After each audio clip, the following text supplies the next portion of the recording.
pikir, ya lu mah gampang bikin konten karena lu udah duluan di dunia entertainment dan lu udah ibarat kata quote and quote sorry, maksudnya ada nama lah, jadi lu gampang narik subscriber gitu. My story is awal-awal gue bikin YouTube gak ada yang nonton loh Kak Luna. Sama. 500 orang aja nggak nyampe. Gue nyoba ceritanya keliling McDonald, beli burger gitu, mau ngeprank mbaknya di situ, nggak ada yang nonton. Yang nonton dikit banget. Gue pernah bikin travel vlog ke Korea sendiri, bawa vlog karena gue ngikutin orang-orang, nggak ada yang nonton. Sekarang videonya udah gue take down, sampai gue nemu benang merahnya. Jadi awal-awal pun juga gue nggak ada yang nonton dan gue sempet frustrasi kayak gue harus ngapain, cuy.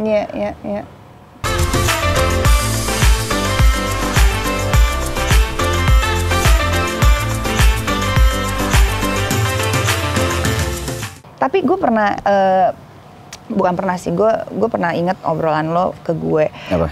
Lo suka kalau ketemu artis yang lagi wangi. Oh ya. Itu kenapa, Bang? Iya.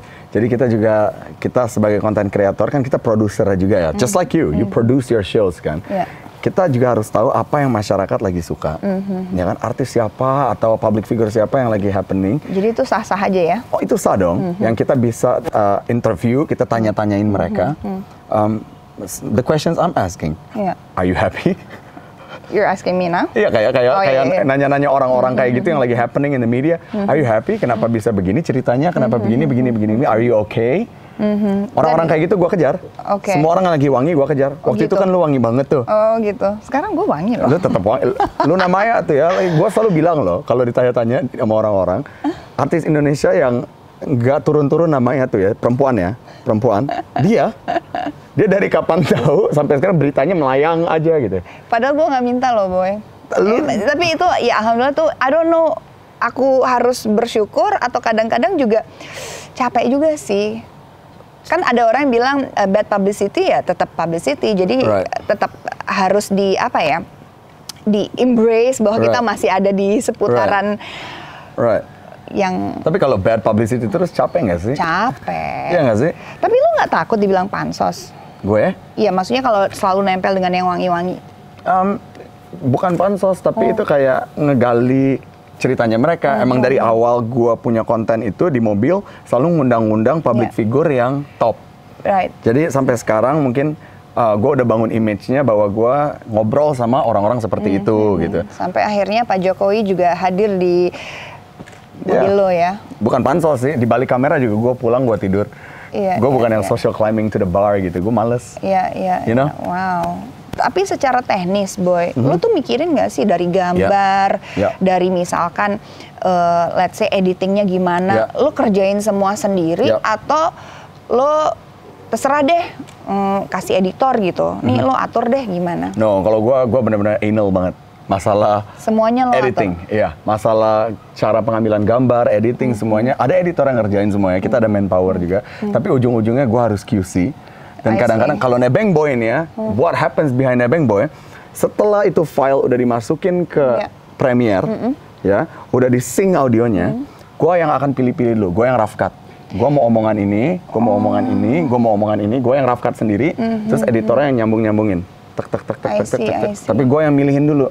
Karena gue harus mikirin apa yang seru. Kayak yang gue bilang, orang-orang flavornya beda kalau misalnya beda orang, beda tangan, beda selera. Bukan selera dia jelek. Iya, betul. Tapi beda aja sama gue. You know what I mean? Jadi gue gimana caranya bikin Nebeng Boy gue seleranya, apa sih, taste-nya tuh sama semua. Karena semuanya dipegang gue. Tapi kalau dipegang editor lain juga gue yakin bagus. Cuman mungkin not my style. Benar. Jadi itu syaratnya, bukan syarat ya. Mungkin salah satu kunci sukses juga kalau mau bikin konten yang bagus.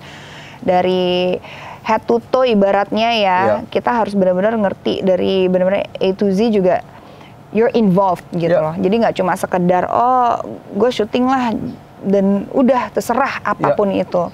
Kalau menurut lo penting nggak sih untuk tahu lo kalau mau bikin konten ngikutin pasar banget, apa misalkan ngikutin karakter lo gitu? Yang pertama harus karakter kita. And this is kalau kita ngomongin Boy, apapun yang kita lihat di YouTube, that's you. Yang pertama kita harus Itu karakter jujur. kita, jujur. Ya kan? Yang pertama harus karakter kita dan selera kita suka kontennya kayak gimana. Jangan ikut-ikutan konten orang lain. Maksudnya kita jadi aneh gitu kalau misalkan ada konten yang quote and quote, sorry, misalkan alay tapi banyak yang nonton, tapi keren dan kita pengen dong ngalay juga gitu biar banyak yang nonton. Kita coba aneh di kita, nggak bakal cocok. You know, yang ada garing dan apa sih lu? You know? Jadi kita harus ngikutin karakter kita. Setelah itu kita udah dapat benang merahnya, baru kita lihat apa konten yang lagi happening di luar sana, masukin ke ranahnya kita. Just like your shows gini. Kayak kita bertamu di acara-acara Luna, we feel a different vibe dari kita bertamu di acara orang lain karena it's your character. Walaupun sebenarnya sebenarnya sama aja, it's a talk show, it's a chit chat, it's like kayak kita menggali sesuatu dari bintang tamu kita gitu. Tapi pasti feel dan ambience-nya juga akan berbeda ya.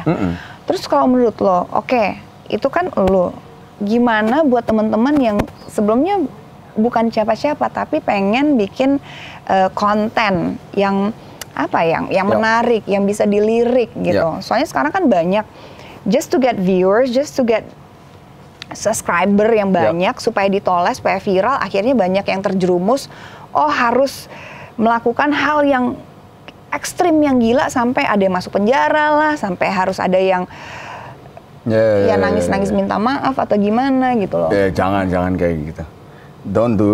Jangan bikin konten yang negatif, guys. Kalau kalian mau bikin konten apapun, mau se-entertaining apapun nggak apa-apa, tapi jangan ngerugiin orang lain. I have a story actually. Orang selalu mikir, ya lu mah gampang bikin konten karena lu udah duluan di dunia entertainment dan lu udah ibarat kata quote and quote sorry, maksudnya ada nama lah, jadi lu gampang narik subscriber gitu. My story is awal-awal gue bikin YouTube nggak ada yang nonton loh kalau Luna. Sama. 500 orang aja nggak nyampe.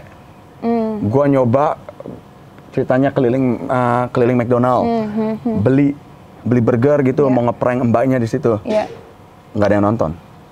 Yang nonton dikit banget. Gua pernah bikin travel vlog ke Korea sendiri, bawa vlog karena gua ngikutin orang-orang, nggak ada yang nonton. Sekarang videonya udah gua take down, sampai gua nemu benang merahnya. Jadi awal-awal pun juga gua nggak ada yang nonton dan gua sempet frustrasi kayak gua harus ngapain, cuy. Jangan kan kalian yang nggak punya nama ya, gue malah merasa gue udah kerja di bidang ini, gue udah, sorry to say, ada nama dikit lah ibarat kata. Enggak, lo mah namanya gede lah. Tapi kok nggak ada yang mau nonton gitu kan, bete dong, ya kan? Tapi lama-kelamaan gue nemu benang merah gue, yaitu Nebeng Boy, cara gue ngulik orang, gue akhirnya nemu, inilah, this is what I meant to do, makanya gue jalanin terus. Semua acara gue based ada bintang tamunya. Gue storytelling. Betul, jadi sebenarnya buat teman-teman juga yang mungkin nggak terkenal kayak kita yang atau nggak punya nama, jangan berkecil hati. Kalaupun ini gagal, coba lagi. Kayak gue juga gitu, Boy. Gue tuh masih nyari apa sih yang gue banget, yang karakter gue gitu. Dan akhirnya gue menemukan, oke, mungkin memang base-nya ya interview, tapi kalau di gue selalu pengen belajar sama bintang tamu gue. Gue selalu harus menempatkan diri gue adalah gelas yang kosong dan siap diisi air supaya gue jadi penuh, ibaratnya gitu. Bener dong. Gitu, gue tuh selalu pengen gitu. Akhirnya gue pikir, I think yang bisa mengeducate bukan cuma gue pengen educate teman-teman yang nonton, tapi gue juga perlu dieducate kok. Gue juga perlu belajar banyak gitu. Makanya gue pengen belajar dari teman-teman gue. Dan jujur belajar tuh nggak berhenti-berhentinya. Sampai sekarang pun aja, yang mungkin orang ngelihatnya kontennya udah sukses, masih ada yang fail. Masih ada konten boy yang flop. Masih ada yang gak, kita udah pakai bintang tamu yang wah ibarat kata dari luar negeri lah udah kita ini viewershipnya nggak seperti yang kita mau, ada yang di bawah 100.000, kadang tinggi kadang enggak, maksudnya it's a cycle yang everybody will go through, you know. Jadi nggak semuanya bisa up terus, ada downnya juga, and that's okay. Jangan berkecil hati lagi, just keep trying and trying and trying. Keep trying and trying sampai lu juga gitu nggak sama? Banget. Lu juga udah bikin sesuatu yang menurut lu udah bagus, kok nggak working ya? Kayak, ada. Tapi gue nggak berhenti. Gue sempet sih kemarin tuh kayak oh my god, nggak deh, udah deh gue mau kayak buntu, kepala gue buntu, sampai akhirnya gue pikir, you know what, kayaknya ini deh yang kayak gini yang bikin gue happy. Jadi kalau misalkan gue dikasih tahu gue harus gini harus gini, enggak, gue nggak happy, gue nggak mau lakuin. Jadi mungkin walaupun viewersnya nggak banyak, tapi kontennya harus yang bikin kita happy juga sih. Tapi kayak gini loh, kita ngeliat penyanyi di luar deh, Justin Bieber, namanya kenceng nggak, harum nggak, wangi nggak? Di antara 5 lagu yang dia keluarin, 1 hits. Yang 4-nya mungkin flop. Mungkin dia ngerasain apa yang kita ngerasain juga. What did I do wrong? Gua Justin Bieber loh. Iya. And you know, pasti begitu-begitu, ada bagusnya, ada enggaknya. Jadi kalau kita stop gara-gara, guys, buat kalian juga nih, kalau kalian stop gara-gara ngerasa kok nggak ada yang nonton nih di video ke-10, atau udah bikin 10 video kok nggak ada yang nonton, kalian stop di situ, ya udah, goodbye. Siapa tahu kalian bikin yang ke-11, boom. Bener banget. Jadi journey orang tuh beda-beda. Intinya never give up, selalu berusaha, dan gagal nggak apa-apa, ngulik lagi, cari lagi. Sekarang yang baru dari lo apa? Kalau kita ke YouTube lo deh. Ada konten baru namanya Di Balik Pintu. Itu kita ngelihat the lifestyle of the celebrity. Kita bukan masuk ke rumahnya untuk ngelihat barang-barang, hey what's up, ada ini, ada bukan gitu.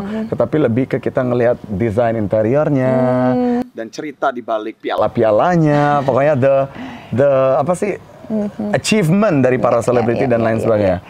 Jadi sebenarnya bukan cuma ajang pamer ya, tapi lebih story behind si rumah itu, isinya pasti kan ada something yang bermakna juga yang perlu diceritain, something yang hasil kerja kerasnya selebriti lah. That's nice, sukses juga. By the way, Boy, thank you ya. Hey, thank you. Semoga. I learned a lot today. Really? Yes. Gue juga masih belajar nih. Ya nggak apa-apa. Kita kan belajar bukan cuma dari orang yang lebih tua. Kita bisa belajar dari anak-anak. Kita bisa belajar dari teman sendiri. Profesi apapun kita bisa belajar. Jadi jangan pernah meremehkan profesi orang. Proses hidup seseorang. Mereka tuh punya journey-nya masing-masing yang bisa kita jadiin pelajaran. So, Boy, thank you. Anytime. Hope to see you again. Anytime. Thank you so much. Makasih udah nonton. Mudah-mudahan ada pelajaran yang bisa diambil juga. Semoga bermanfaat, teman-teman. Amin. See you next time. Jangan lupa subscribe. Bye.